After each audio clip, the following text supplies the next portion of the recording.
تو آپ رضی اللہ تعالیٰ عنہ کی عدالت میں ایک کیس آیا. ایک نوجوان کو دو آدمی پکڑ کے لائے اور کہا کہ حضرت اس نوجوان نے ہمارے والد کو قتل کیا ہے. فاروق اعظم رضی اللہ عنہ نے پوچھا کہ نوجوان کیا تم اپنے جرم کا اقرار کرتے ہو؟ اپنی صفائی میں کیا کہتے ہو کہ واقعی تم نے ایسا کیا؟ وہ کہنے لگا حضرت بات یہ کہ میری بکری چرتے چرتے ان کے کھیت میں چلی گئی. اس کے والد نے میری بکری کو مارا تو میں نے ڈرانے کے لیے اس کے والد طرف پتھر پھینکا تو پتھر ان کو لگا اور ان کا انتقال ہو گیا. میرا ارادہ مارنے کا نہیں تھا، ہاں میرے ہاتھ سے ان کا انتقال ضرور ہوا ہے. فاروق اعظم رضی اللہ تعالیٰ عنہ فرمایا کہ چونکہ اقرار جرم کر لیا ہے تو لہٰذا اب تمہیں قتل کی سزا قتل ہے تو لہٰذا تمہیں بھی قتل کیا جائے گا.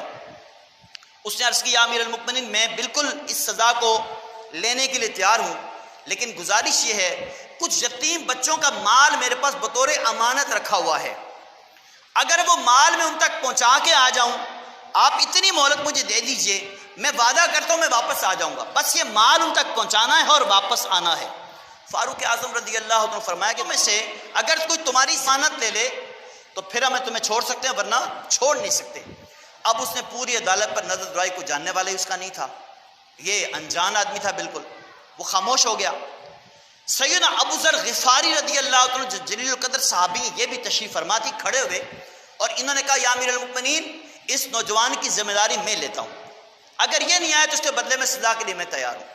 فاروق اعظم نے منظور کر لیا. جب اتنے بڑے صحابی ایک ضمانت لے رہے ہیں اس کو چھوڑ دیا گیا.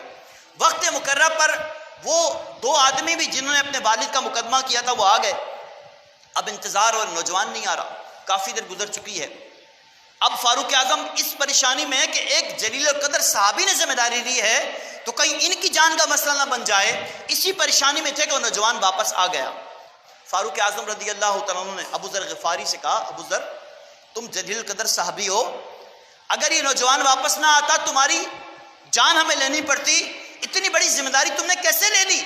ابو ذر غفاری نے یہ جملے ارشاد فرمائے کہ آنے والے وقتوں میں کافر مسلمانوں کو تانے دیتے کہ یار تم میں سے کوئی ایک بھی ایسا نہیں تھا جو اپنے مسلمان بھائی کی ذمہ داری لے لیتا. فرماتے اس لیے میں نے ذمہ داری لے لی. اللہ وقت فاروق اعظم رضی اللہ تعالیٰ نے پوچھا کہ نوجوان فیصلہ تو بعد میں ہوگا، تم یہ بتاؤ اگر تم چاہتے تو بھاگ سکتے تھے، ہم تمہیں جانتے نہیں تھے، تم کہیں دوسرے علاقے چلے آتے، تمہیں کون ڈھونڈتا، تم واپس کیوں آئے؟ سنیے یہ جملے سنیے اور اس کو اپنی گرے سے باندھ دیجئے. پیارے بھائیوں آج ہم اسلام ہو یا پاکستان ہو دونوں کو نقصان پہنچانے اور بدنام کرنے کی بھرپور کوشش کرتے ہیں اپنے مفاد کے لیے، اپنے مطلب کے لیے ہم سب کچھ کر گزرتے ہیں.